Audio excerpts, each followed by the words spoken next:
Welcome back to my channel. Good morning বন্ধুরা, তোমরা সবাই কেমন আছো? দেখো আমি ভালো আছি। তো আজকে আমি তোমাদের সামনে একটা ছোট্ট ব্লগ নিয়ে এসেছি। তো ব্লগটা তোমরা স্কিপ না করে পুরো ব্লগটাকে ওয়াচ করো, তো তাহলে তোমাদেরকে ভালো লাগবে। তারপর চলে এলাম সকালে চা করতে। দেখো চাটা শুরু করে দিয়েছি। তো আমাদের সবার শরীরটা খুব খারাপ, তো সবারই জ্বর এসছে, কম বেশি গলা ব্যথা। তার জন্য আমি একটু আদা দিয়ে আজকে চা করব, আর এদিকে একটু ভাত বসিয়ে দিয়েছি। তো আমাদের আজকে বেরোতে হবে একটু মঠ মন্দিরে, এর জন্য একটুখানি তাড়াতাড়ি করে যা তা একটু রান্না করব। আর এইদিকে একটু মেয়ের ডাল করছি। তো এই হচ্ছে রান্না। আর রাতের জন্য একটু করে রেখে যাব ভাবছি। ফ্রিজে একটু ইলিশ মাছ ছিল, তো ইলিশ মাছগুলো বের করেছি। তো ইলিশ মাছের কি করব এখন, আর কিছু দিয়ে করলে তো অনেকটা সময় লাগবে, তো একটু মনে করলাম ভাপা করে নিই। তাই একটু ভাপা করব, তার জন্য একটু সর্ষে আর লঙ্কা বেটে নিলাম। এইদিকে দেখো কড়াইয়ের মধ্যে কালো জিরে ফোড়ন দিয়ে দিলাম। এবার দেওয়ার পরে তোমার হচ্ছে সর্ষে আর কাঁচা লঙ্কা বাটাটা ঝেড়ে দিলাম, দিয়ে একটু কাঁচা লঙ্কা, গোটা কাঁচা লঙ্কা দিয়ে দিলাম। দেওয়ার পরে একটু নুন হলুদ দিয়ে একটু হালকা 2-1 দানা চিনি দিলাম। দেওয়ার পরে মশলাটাকে একটুখানি করে একটু নাড়াচাড়া দিয়ে নিয়ে তারপরে জল ঢেলে দিলাম। কারণ বেশি যদি আমি মশলাটাকে ভাজা করি তাহলে মশলাটা তো তেতো হয়ে যাবে, কারণ এটা সর্ষে ছিল। যার কারণে জল দিয়ে দিলাম। একটু জলের পরিমাণটা বেশি দিয়েছি, কারণ আজকে আর কোনো তরকারি করব না, একটা ভাতে ভাত করব, রাতের জন্যই করে রাখছি এর জন্য। তো আমি সবাই অনেকে অনেক রকমভাবে ভাপা করে, অনেকে করে হাঁড়ির মধ্যে দিয়ে, কিন্তু আমি করি একটু কড়ার মধ্যে দিয়ে চেপে, কারণ ওটা খেতে আমার ভালো লাগে। আর আমার মনে হয় বেশ টাইমটা অনেকটা নিতে পারে এর জন্য। তো যাই হোক, আর একটুখানি মেয়ে বললো যে মামা ব্যাট পাঁপড় ভেজে দাও, তো একটু ওর জন্য একটু ব্যাট পাঁপড় ভেজে দিলাম। এই যে মঠে যাওয়ার জন্য রেডি হতে হবে, আবার বারবার শ্বশুর শাশুড়ি বলছে তাড়াতাড়ি গুছিয়ে নাও গুছিয়ে নাও। এবার আমার মেয়েরও শরীরটা খারাপ।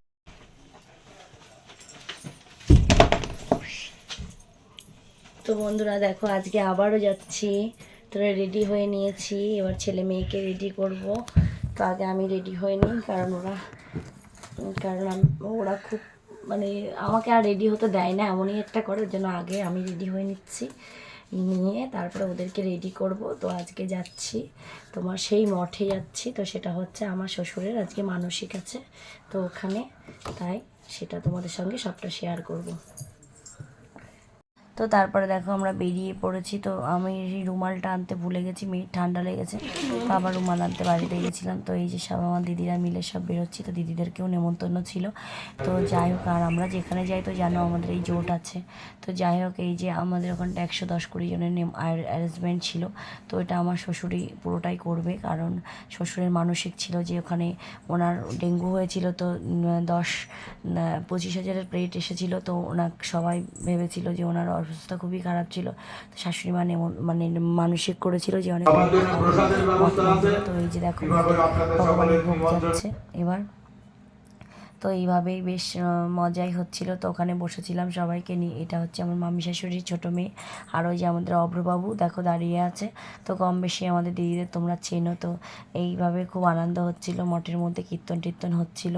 তো তার মধ্যে তো মেয়ে লেভেলের বদমাইশি করছে, তো বলার কথাই না কোনো। তো ও সেই দৌড়াদৌড়ি করছে, কারোর ভয় করছে না। তো যাই হোক করে ওকে তো ধরে রাখা যাচ্ছে না। তো মানে মঠের যে মালিক সে বলছে ওকে ছেড়ে দাও, ও মা একা একা খেলুক, ও যা আনন্দ করছে। দেখো কত নৃত্য করছে একা একা, ঠিক আছে, গানগুলো হচ্ছে আর ওই টাইপসের করছে। আর এই যে বাইরেটা দেখছো, এই জায়গাটা যখন অনেক লোক হয় তখন এই বাইরে খাওয়ানো হয় এই জায়গাটাতে। আর যখন বাৎসরিক অনুষ্ঠান হয় তখন 250-300-400 জন লোক হয়। আর এখানটা আজকে একটু কম লোক আছে বলে এই নাট মন্দিরটাতে খাওয়ানো হবে। তো যারা যারা মঠ মন্দির ভালোবাসে তারা তারা একদিন এসে ঘুরে যেও, খুব আনন্দ পাবে রাধাকৃষ্ণর মন্দিরে। তো যাই হোক, ওখানে সব ঠাকুরকে ভোগ নিবেদন করা হয়ে গেছে, এবার লাস্ট গান করে এবার ছাড়া হবে। তো তারপরে আমরা এবার এদিকে দেখো সবার ঠাকুরের নিবেদন করার পরে ঠাকুরকে প্রণাম করতে হবে। তো এর মধ্যে জল টল ঘেটে একাকার করা হয়ে গেছে।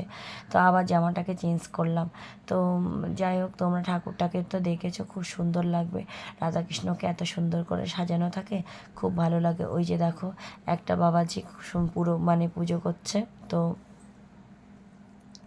বেশ মজাই লাগছিলো। তো আমার মামা শ্বশুর বাড়ির থেকে অনেক মানে মা শাশুড়ির অনেক আত্মীয় স্বজন এসেছিলো, তো আমার বাপের বাড়িও বলতে বলেছিল, তো মায়ের শরীরটা ভালো না বলে আর মা আসেনি, দিদিরাও আসতে পারেনি। তো যাই হোক এইভাবে ওই যে ঠাকুরের ভোগ দেওয়া হয়েছে, তো খুব মজাই হয়, ভালোও লাগে। তো যাই হোক তোমরা একদিন এসে ঘুরে যেও।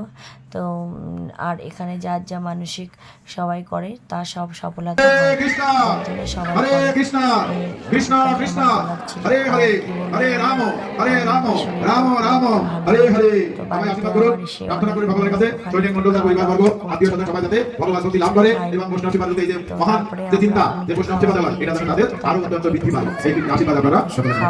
তোমাদের সঙ্গে শরীর অবিদ্যা জাল সেই লেভেলের জ্বালাতন জড়েন্দ্র তাহে কাল জীবে ফেলে বিষয় সাগরে, তার মধ্যে জীববহতে লোভময় সুদূরতি ছিল, ডাল ছিল, আলু ভাজা ছিল, আর হচ্ছে সব রকম দিয়ে একটা ঘন্ট ছিল, আর তোমার হচ্ছে মিষ্টি, চাটনি, পাঁপড়, এই ছিল সেদিনের মেনু। এই যে আমার মেজো মামি শাশুড়ি।